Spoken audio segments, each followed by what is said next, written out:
really the theme tonight is how come allowing or letting be is so key on the spiritual path. And the intuitive response to that is that the alternative to saying yes, to allowing what's here, is being at war with reality. And that's actually the ego's stance. The ego is basically constantly trying to get things to be different, trying to ensure it's one way and make sure it's not another way. And there's no winning in that, of course. You can't, all you can do is get tight or reactive or separate. And I like the way Anthony de Mello really framed this. He's a Jesuit priest. He was asked to define his experience of enlightenment. He said, enlightenment is absolute cooperation with the inevitable. Isn't that good? Absolute cooperation with the inevitable. Now, the inevitable is what's actually right here. It's not saying, oh, it's my destiny to never accomplish such and such, so you cooperate with that. That's not what he means. Absolute cooperation with the inevitable is to have the wisdom to allow the reality that's here in this moment to be experienced, to be present with it fully. And there's two main elements that really we are training in that enable us to cooperate with the inevitable.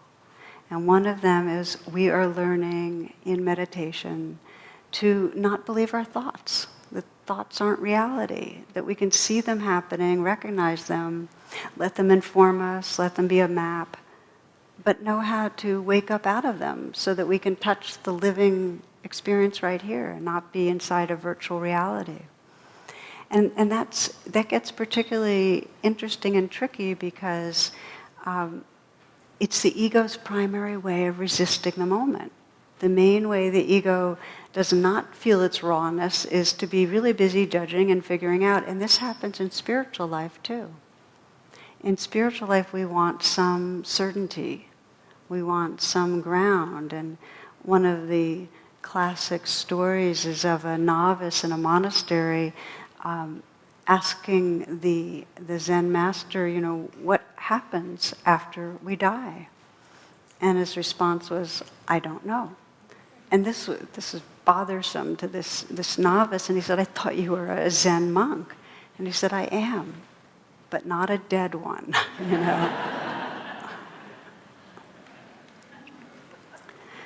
So one level of the training is to relax the grip on our thoughts, to dedicate to it for the sake of reality. We can't know reality if we're lost in our thoughts. And many of our thoughts injure us. They come out of wanting and fear. It's said sometimes that our minds are armed and dangerous. and they're armed with thoughts that tell us you're separate, you're not enough, you need to struggle to get what you want. We need to fight others to avoid being taken advantage of. So disarming the mind simply means getting that phrase that I like, real but not true. Thoughts are happening, our beliefs and the feelings are real, but what they're telling us is not truth itself. Real but not true. It's really important, the attitude in working with thoughts. You can't will yourself to drop them. You can intend to relax the grip. That's really important because otherwise you'll be at war with your mind. And that war goes on forever anyway. So just the intention to recognize thinking, to sense when it's, kind of fear-based, when it's not serving, to relax the grip. So Kaveri Patel, in her poem called Thanking a Monkey, says it really well. She says, there's a monkey in my mind swinging on a trapeze, reaching back to the past or leaning into the future, never standing still. Sometimes I want to kill that monkey, shoot it square between the eyes so I won't have to think anymore or feel the pain of worry. But today, I thanked her And she jumped down straight into my lap, trapeze still swinging as we sat still. Isn't that lovely? Yeah. So our thoughts are intended to help us. We're trying to, in some way we have this idea that we're in a bad situation and we're trying to help ourselves. But they actually keep us caught in that sense of a separate and struggling self. So that's one piece, is intending to relax the grip of our thoughts. And the second main piece that we're exploring tonight in the different examples I gave you is this intention to feel what's here and to let it be all that it is. Some of you remember that Jungian quote about unlived life. It's like the parts of our being that we don't open to and feel end up causing our suffering. Unlived life. So, as I mention often, this intention to open to the rawness that's here, it's not wise if we've been traumatized to in any way push ourselves into that. It's supposed to be very gradual, often with support of a healing other. Sometimes we have to take some time to establish more sense of safety or balance before we can. But eventually, we want to open the windows and the doors and really let the winds of whatever's here move through us, really allow this life to live through us. So when we do, when we're undefended, when there's that absolute cooperation, what happens? Well, the ego's kind of out of a job. The ego that keeps us feeling kind of tight and reactive, it's not there anymore, really. And what happens is we've re-entered a flow of aliveness.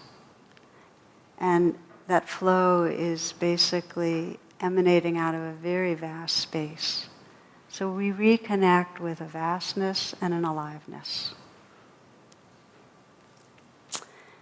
One more question I'd like to bring into the room and into the airways. I know this honoring those that are with us from other places that comes up, and that is, well, if I'm opening to and allowing the moment, how does that help me in making any of the decisions in my life? Like, how do I know what job is really the right job? Or is this really the partner I should be with? Or should I send my child to private school? Or, decisions. So I want to just ask you to reflect for a moment on what you might consider a seemingly poor decision, okay? Something that you might have just, maybe some of you don't feel like there have been any poor decisions, and that's fine too, but if you feel like you made a bad move, in a relationship, or a poor decision on how to deal with something, a poor decision, parenting, work. So take a moment. It helps to close your eyes. It helps me to remember things too, to check into that and sense where there might have been a poor decision.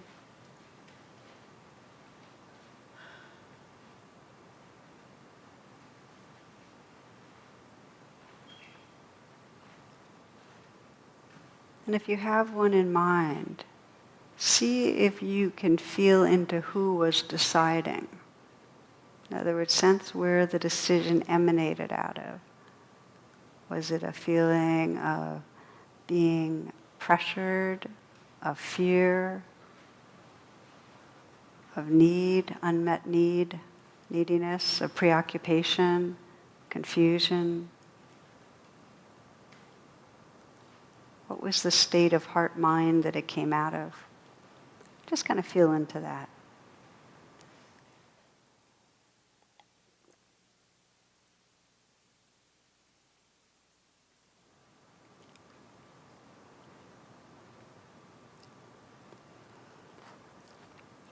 And while you're reflecting, you might recall a really wise or good decision. It might have felt more like a direction you went into in your life, or a response to a situation, linking up with a really good partner, meaningful work, something to do with parenting, creative expression. It's fine if you don't have an example, but if you do, some turning in a good direction, in a situation or in a big way.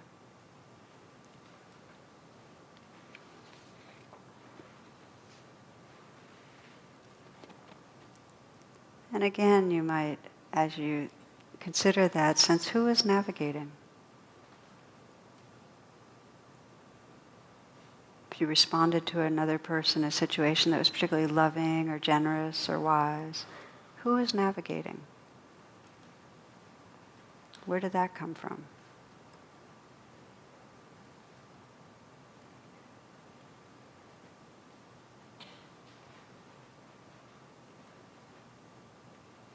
And I invite you to sense whether when there's a wise decision or a wise response or a wise direction, whether it's actually coming from a solid sense of self or whether really the ego's out of the way at those moments and there's more of a flow, that you're more being guided by something larger or deeper. Just sense into that.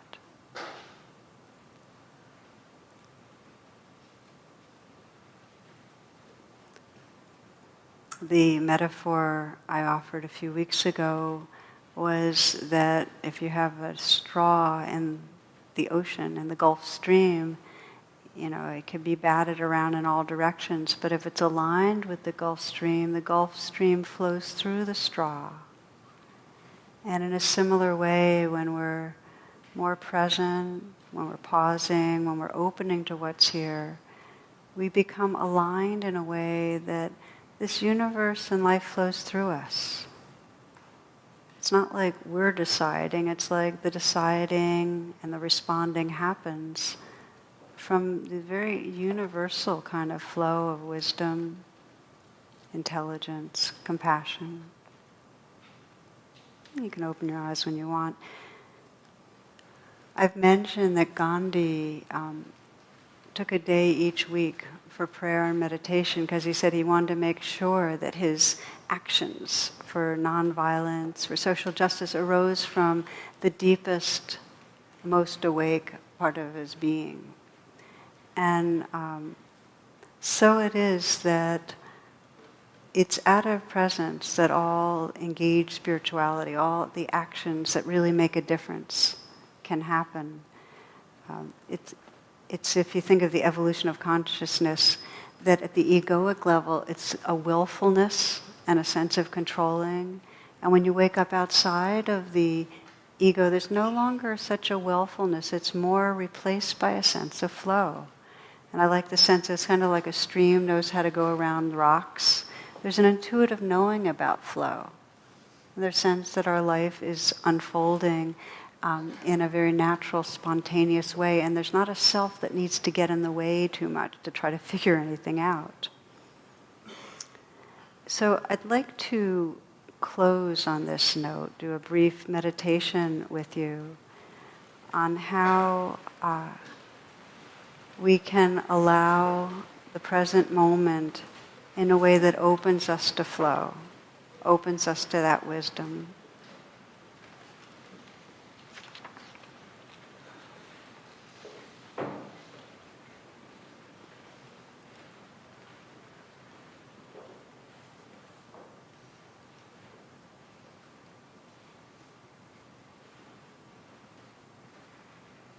We begin with the words of Dorothy Hunt. Do you think peace will come some other place than here? Some other time than now? In some other heart than yours? Peace is this moment without judgment. That is all. This moment in the heart space where everything that is welcome. Peace is this moment without thinking that it should be some other way, that you should feel some other thing, that your life should unfold according to your plans. Peace is this moment without judgment. This moment in the heart space where everything that is welcome.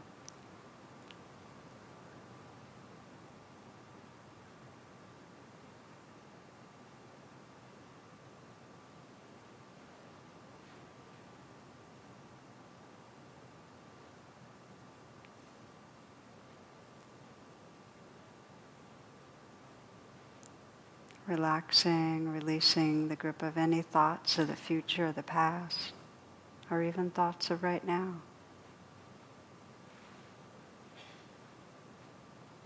Relaxing any tightness in the body. Sensing the possibility of allowing this aliveness to be just as it is. Letting everything happen to you.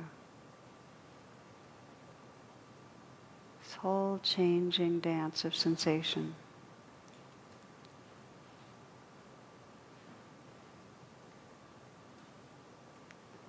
Relaxing the heart.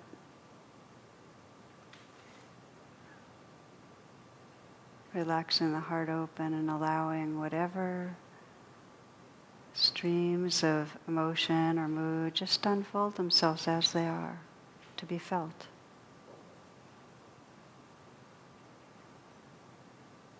What happens if you let everything be just as it is?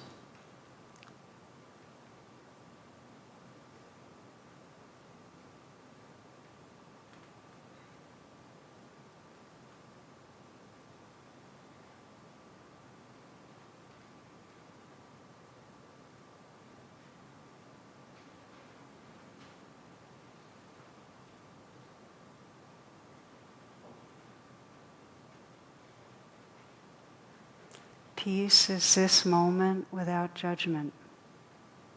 This moment in the heart space where everything that is welcome.